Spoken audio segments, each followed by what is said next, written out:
Okey, seperti mana yang saya katakan tadi, hari ini kita nak memartabatkan wanita memperkukuh negara, ianya bersempena dengan sambutan Hari Wanita Antarabangsa 2026. Jadi untuk memperkatakan tentang perkara itu, kita bersama dengan Yang Berhormat Lee Mu-hui Ying, Timbalan Menteri Pembangunan Wanita, Keluarga dan Masyarakat. Selamat pagi, YB. Selamat pagi. Baik. Okey, YB, macam yang saya sebut tadilah, kita nak memartabatkan wanita, kan? Jadi mengenai sambutan Hari Wanita Antarabangsa 2026 yang katanya bakal disambut pada 8 Mac ya. Setiap tahun di seluruh dunia. Jadi selaku kementerian yang meneraju kumpulan sasar wanita ni, boleh YB jelaskanlah objektif sambutan untuk tahun ini. Silakan. Boleh. Pertama sekali saya ingin mengambil kesempatan untuk mengucapkan terima kasih kepada pihak MHI kerana menjemput saya mewakili Kementerian Pembangunan Wanita, Keluarga dan Masyarakat untuk berkongsi dengan semua tentang sambutan Hari Wanita Antarabangsa 2026. Semua tahu seperti yang disebutkan tadi, kita meraihkan Hari Wanita Antarabangsa pada 8 Mac. Sebenarnya bagi Malaysia, Hari Wanita Kebangsaan disambutkan oleh National Council of Women's Organisation pada Ogos 25 sejak tahun 1962. Tapi pada tahun 2023 kerajaan telah menyelaraskan, iaitu kita semua meraihkan pada 8 Mac. Objektif utama sambutan ini adalah yang pertama untuk mengiktiraf sumbangan wanita dan juga kita nak meningkatkan kesedaran masyarakat tentang peranan dan juga potensi wanita dalam masyarakat. Dan yang ketiga antaranya adalah untuk memperkukuh komitmen semua pihak untuk memberi peluang yang saksama kepada wanita. Baik, terima kasih YB. Seperti mana yang kita tahu, setiap kali sambutan diadakan, sudah pastinya ada beberapa tema yang diangkat. Jadi untuk sambutan pada tahun ini, temanya adalah memartabat wanita, memperkukuh negara, kan. Jadi mungkin YB boleh terangkan mengapa agaknya tema ini dipilih? Sebab kita dari KPWKM merasakan tema ini amat-amat mencerminkan kekuatan negara amat bergantung kepada tahap penyertaan wanita dan kedudukan wanita dalam pembangunan negara. Kerana apabila wanita diberi peluang, institusi keluarga akan menjadi lebih kukuh, ekonomi lebih berkembang dan sosial menjadi lebih stabil dan secara keseluruhan negara menjadi lebih maju.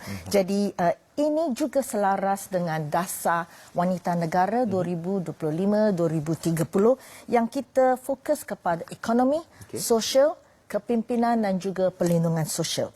Dan juga kita nak kurangkan jurang gender, kita nak meningkatkan penyertaan wanita dalam tenaga buruh dan kepimpinan. Dan ini adalah selaras dengan pendekatan whole of government, whole of society yang memang selari dengan aspirasi Malaysia Madani. Baik, YB, kita nak tahu juga mungkin di peringkat kementerian sendiri tentang sambutan untuk tahun ini bersempena dengan Hari Wanita Antarabangsa 2026. Jadi mungkin ada beberapa penyisian program yang telah pun disusun daripada pihak YB sendiri. Betul, kita memang ada banyak program yang telah diaturkan yang mungkin saya akan berkongsi pengisian utama, iaitu program advokasi dan kesedaran mengenai peranan strategik wanita. Kita juga ada forum kepimpinan wanita, dialog strategik bersama tokoh wanita dan juga pemain industri. Pada masa ini juga kita utamakan satu fokus khas khusus kepada ekonomi jingga. Yang kita khusus kepada sektor kreatif, iaitu budaya, fashion. Ini bukan sahaja boleh menjana pendapatan kepada wanita, tapi juga inklusif, lebih inklusif dan lebih lestari untuk wanita. Pada masa yang sama, KPWKM juga memberi pengiktirafan dan penghargaan, terutama kepada anugerah kepada wanita inspirasi, kepada syarikat yang mesra wanita dan juga kepada NGO yang memperjuangkan agenda wanita. Jadi sebelum-sebelum ni mungkin ramai di antara kita yang macam tertanya-tanya apakah itu ekonomi jingga. Jadi ekonomi jingga ini khususnya dalam sektor kreatif seperti seni, budaya, craft, fashion dan kandungan digital. Okey. Baik, kita nak tahu juga sejauh mana agaknya usaha yang telah pun dilakukan daripada pihak KPWKM melalui Jabatan Pembangunan Wanita dalam nak memartabatkan wanita ni, YB. Okey, kita memang ada satu berpandukan dasar wanita negara dan juga juga Pelan Tindakan Pembangunan Wanita 2025-2030, kita utamakan 4 kategori. Yang pertama itu ekonomi, kepimpinan, keselamatan dan kesejahteraan. Banyak program dan inisiatif telah kita rancangkan. Mungkin saya kongsi sedikit daripada dia. Yang utama, dari segi ekonomi, kita ada program Kirana, iaitu program kemahiran penjanaan pendapatan. Bagi kita, selagi ada pendapatan yang stabil, ini adalah satu matlamat yang penting. Yang dari segi kepimpinan pula, kita ada program perantis untuk membina bakat wanita untuk membuat keputusan. Yang itu memang penting.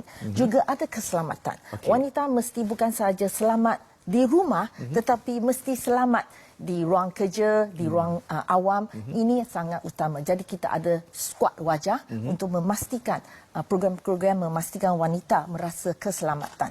Dan akhirnya kesejahteraan, kita ada program yang menjaga kesejahteraan. Terutamanya kita ada satu program itu Kasih Nita, iaitu program Kasih Ibu Tunggal. Dan ada banyak program-program yang lain untuk memastikan wanita adalah kuat bukan hanya dari segi fizikal tetapi juga segi mental dan segi emosi.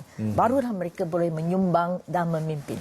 Ya, itu antara inisiatif yang telah pun dibuat daripada pihak KPWKM. Okey. Jadi kita kalau ikutkan YB, ramai di antara penonton MHI ni pun terdiri daripada golongan wanita. Khususnya di rumah ataupun mereka yang dapat berkerjaya kan. Jadi mungkin ada nasihat ataupun pesanan daripada pihak YB khususnya bagi wanita-wanita di luar sana. Silakan. Pesanan lah, jangan kata nasihat. Saya rasa yang pertama, setiap wanita mempunyai potensi dan kekuatan luar biasa diri sendiri. Jangan sekali meragui keupayaan diri. Tidak kira umur, tidak kira latar belakang. Dan juga lengkapkan diri dengan ilmu, dengan kemahiran dan dengan keyakinan. Dan juga utamakan kesejahteraan fizikal, emosi dan mental. Ini amat penting.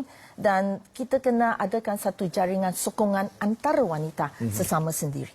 Ini amat penting. Dan juga mesti mengambil peluang, manfaatkan peluang atau inisiatif yang diberikan oleh kerajaan maupun kerajaan NGO ataupun pihak swasta.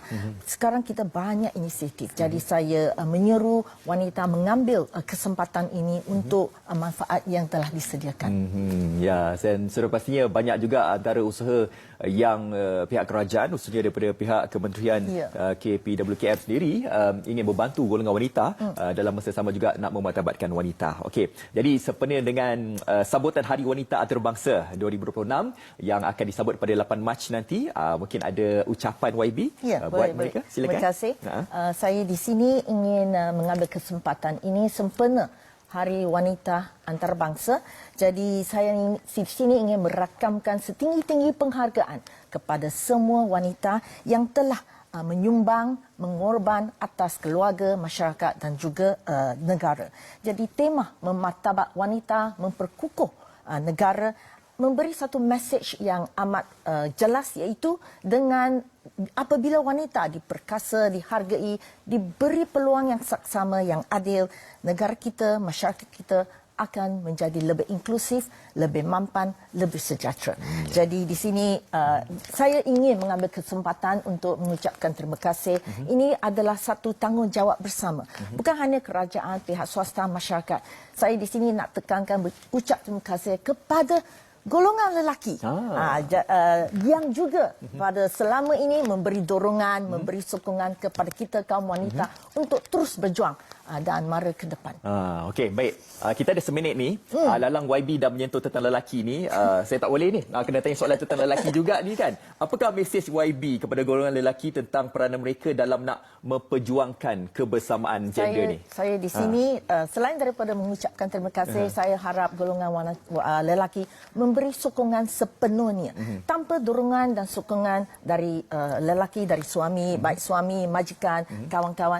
Jadi kita wanita boleh dengan lebih semangat, lebih semangat, lebih confident, lebih yakin akan terus menyumbang dan memimpin negara. Ya, betul. Okey, jadi bersama-samalah kita memartabatkan wanita ini. Memperkukuh negara. Memperkukuh negara kita. Baik, kita nak ucapkan terima kasih ya Terima kasih kepada Yang Berhormat Lim Hui Ying, Timbalan Menteri Pembangunan Wanita, Keluarga dan Masyarakat dan Perserikatannya KPWKM kerana sudi hadir bagi bercakap tentang memartabatkan wanita, memperkukuh negara bersempena dengan sambutan Hari Wanita Antarabangsa 2026.